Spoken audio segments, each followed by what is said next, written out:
We often joke that between the two of us we make one kind of functional human being. We've known each other since we were sort of 10 or 11.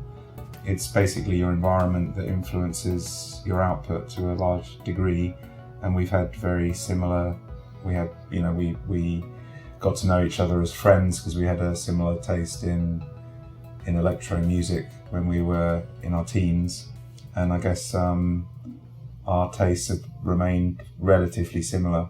So we have very similar experiences basically. We also use similar equipment, and so they're all of these things I think combine to hopefully have a coherent sound as a band, as opposed to a compilation of two people's work.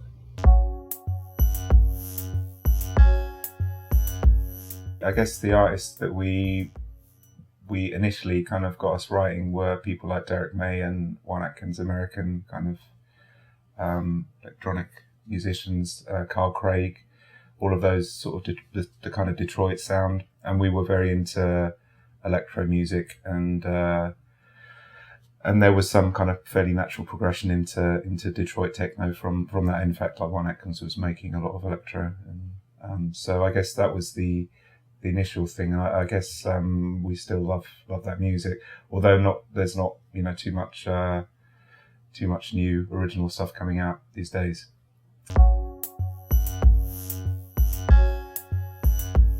I think nowadays we're inspired by lots of different artists. It would be hard to obviously name them, but initial inspiration is really because we were both quite into early hip hop culture and breakdancing. It was the early kind of forms of electronic dance music, really, which was electro, and as Andy said, that seeped into Detroit techno and Chicago house, and then sort of all the various other types of music. But I suppose those people were inspired by Kraftwerk ultimately, a lot of them, and other European sort of electro pop music from the 80s. Which I think sunk in. We didn't really like it at the time because we were trying to be cool, and there was other great music out there, but a lot of, I think a lot of it inspired what came later. It's just kind of natural. We heard it because we were in that culture. Yeah, and I guess just trying to give an example of something that's that inspired us and still we still love. That would be the thing, but as Ed says, there's we listen to quite a broad array of music these days, and it all kind of it all comes in and goes back out again somehow. When we first started, we were using ATEL. We were using the kind of 80s generation of synths, which were fairly sophisticated, but right back in the sort of pioneering days of synthesizers, it was complicated stuff. Some of what we do with electronic music is sound design, so even you can sometimes hear a sound that you want to try and make, and really it's just being skillful and talented enough to know how to operate the software or the hardware to create that sound. And we're not quite there yet. That's one of the sort of things we're still learning. Well, because sometimes you can imagine a sound that would be perfect, but actually constructing that, knowing the techniques to make that sound is quite difficult, and there's still plenty of things I don't know how to do that I'd love to be able to do. I'd love to be able to hear a sound and then just go into the software and make it.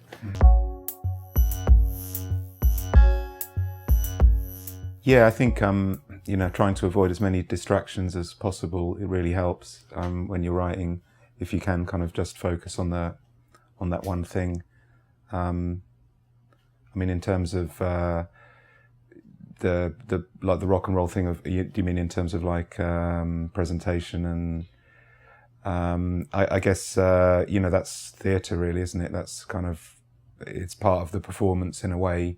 And the thing is, you have to go out, if you're professional, you have to make people aware of your music you can't just be sitting in our case, in a small log cabin in a garden, because nobody will ever know about it. So that it's kind of necessary to go out and make people aware you've made some new work. But probably the sitting in the log cabin bit's the best part of it.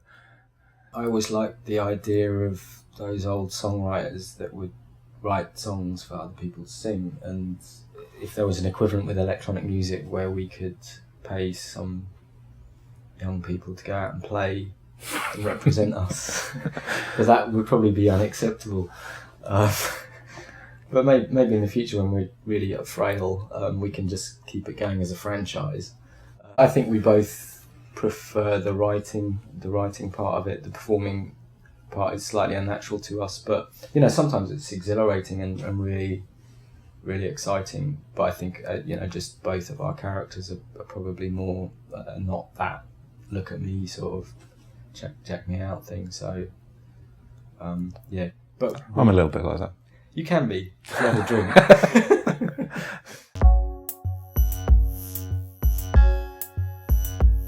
Well, I guess we've been very lucky to still be on a respected independent label, and that helps a huge amount. And I don't know, I guess we're slightly institutionalized. I don't really know what else we do now. Yeah. I mean, we just enjoy writing, and I guess as long as even if it's the case that in the future we're not able to support ourselves through music, we'll still continue writing. And I don't know. I guess it's not super. It's difficult to put yourself in the position of the audience as to why people are still following us. But we continue to write music that we really like, and we hope that if we like it, then other people will like it. That's basically our plan. And I suppose not becoming too related to fashions and movements in music. Although we kind of started from one which was this development of techno, really, that happened in the UK. I think since then, although we kind of take parts of new music that we like, we don't generally conform to a scene or a style necessarily, unless you count the sort of warp thing as some kind of scene. But it's certainly not a contemporary scene. It's been around for 20 years now, so I think that helps us just carry on because we do what we feel like doing, and we also don't have to try and reinvent ourselves each time we do an album, which I know some artists do, and I respect them for it. But I think our progression is quite subtle, which annoys some people, but I think that gives it some longevity because it's a very slow. We're kind of like tortoises. We're not super obsessed with money as well, I think, which is really handy. So I think a lot of people I know have dropped out of music because it's quite difficult to, when you start have family and to support people. Maybe it's not always possible. So people tend to drift out into professions where they can earn the kind of money they need to buy houses and things like that. Whereas we haven't done that, and we're not particularly worried about it. So I guess that kind of helps.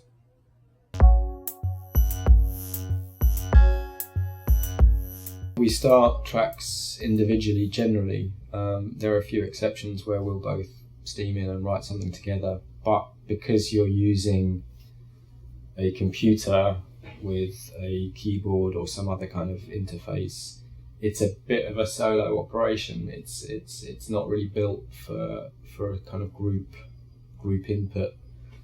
So we're fine with that, and that's really the way we've always worked, where an individual will take charge of a track or a piece of music and see it through to a certain point, and then at that point, whenever it feels right, we'll kind of share the track and either collaborate on the mix. Sometimes on the composition, and just generally share the production and finish, share the finishing process of the track. That's generally how it works, but like I said, there are a few exceptions where we will sit in a room together and and kind of take it in turns to operate the equipment. Yeah, I mean, it's less so these days, I guess. But there was doing kind of relay style where someone will work an hour and then someone will take over. And I guess we've done that more with remixing than with our own composition. Or if we're collaborating with players and things, obviously we're kind of writing there and then. So, but for most of our album material, we each kind of take charge of a track.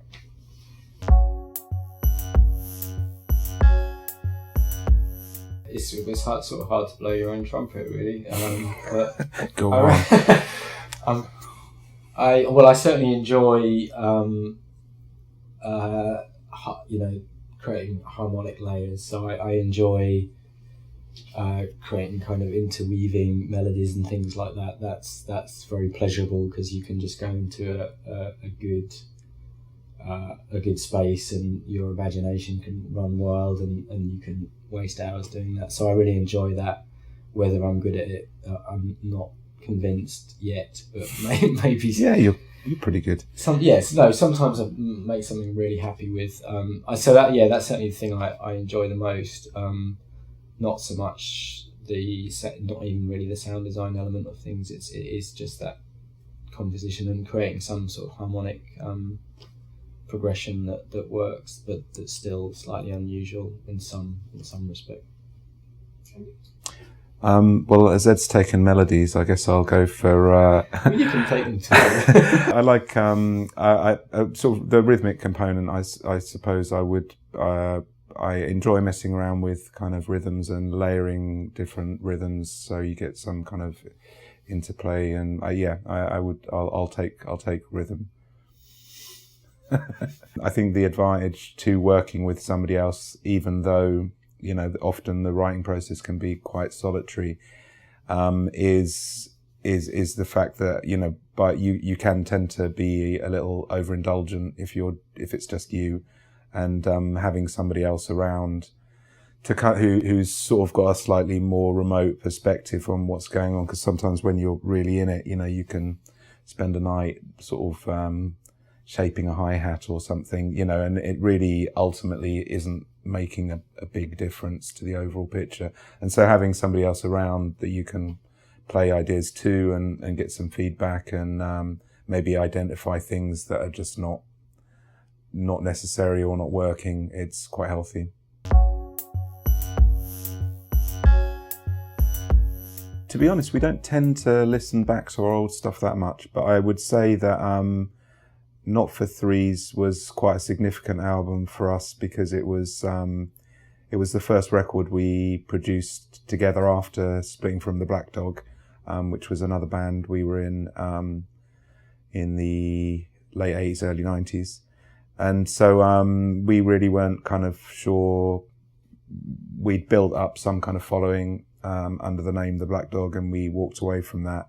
And so the Not for Threes actually references in hospitals in the UK, if a patient is not for threes, they're not to be resuscitated, if they're dying. And so it was kind of like it was a sort of make or break record for us. And I think it was a pretty good one. I think very, very varied, the sort of musical style on the album, as I recall. We were trying out a lot of new things, and it was a kind of exciting time, I guess. We were also touring with quite a famous singer, and so we suddenly got to see Asia and just a bit of the world that we hadn't come across. And so I remember that being a good moment. I have fond memories of that record. You can do Rest Proof Clockwork. Rest Proof Clockwork.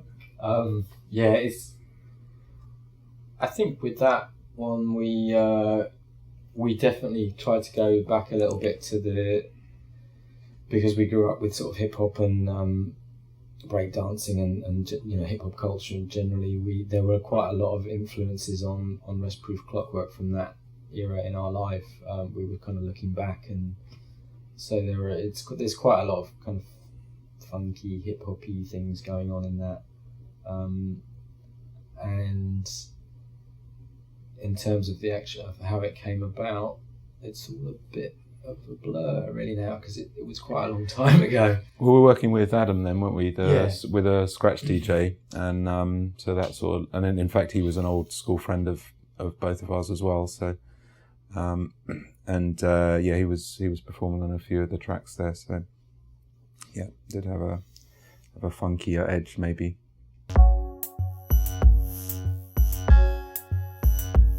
We had a studio space, and basically I had a daughter, and so it was less easy for me to be pulling all-nighters in another space, and so we moved the gear into storage, and then had this idea just to build a space, and so we did that. I guess that's 6 or 7 years ago.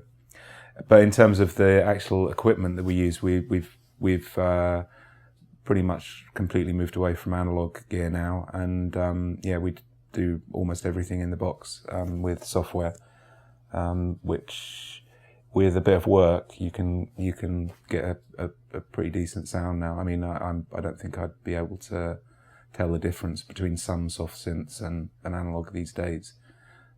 It's not all good.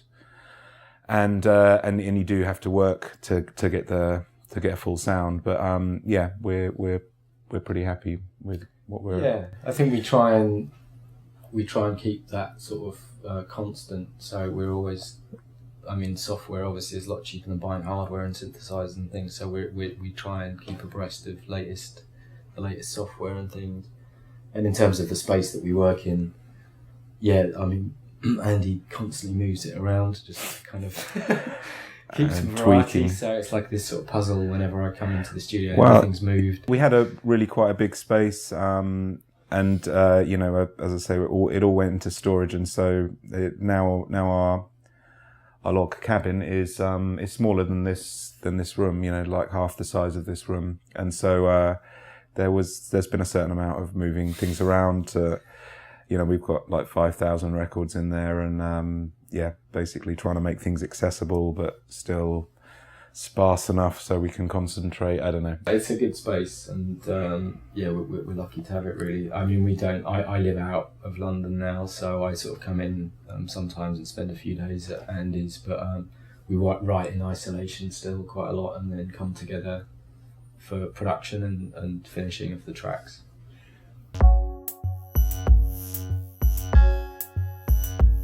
Trying to make better music. I think it's that simple, really, because I don't think either of us have really ever been satisfied with what we've made completely, and obviously that's an unobtainable thing, really, to be completely content and satisfied with what you've made. But you still keep wanting to do it, and that means trying to learn more, trying to not repeat yourself too much, trying to do things in different ways, and just be excited and stimulated by it. I think that's the sort of simple reason to carry on. Go along with that, yeah. Just to write some really good music. Or hopefully continue writing some good music. But yeah, there's no sort of like collaboration or anything we're particularly looking at. Just to get better at what we do.